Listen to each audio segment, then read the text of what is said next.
అక్కడ మీటింగ్ పెట్టిండు. ఫస్ట్ రోజు అయిపోయింది, భోజనాలు లేవు. రెండో రోజు భోజనాలు లేవు అశోక్. మూడో రోజు భోజనాలు లేవు.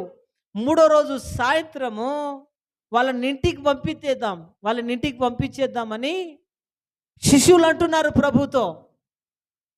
ప్రభుతో శిష్యులు అంటున్నారు, వారికి మీరే భోజనం పెట్టండి అని ప్రభు అంటున్నాడు. గట్టిగా చప్పట్లు కొట్టండి.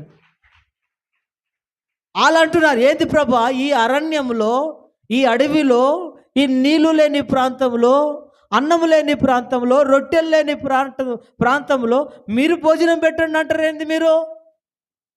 ఇంచుమించు 20,000 మంది ఉన్నారు ఈ సభలో. పురుషుల సంఖ్యనే 5,000 మంది. ఇంతమందికి ఆహారము ఎక్కడికి వెళ్ళి తేవాలి? మీరు పెట్టండి అని చెప్తున్నావు, బాగుంది, మేము ఎక్కడి నుంచి తేవాలి అని ఆ శిష్యులు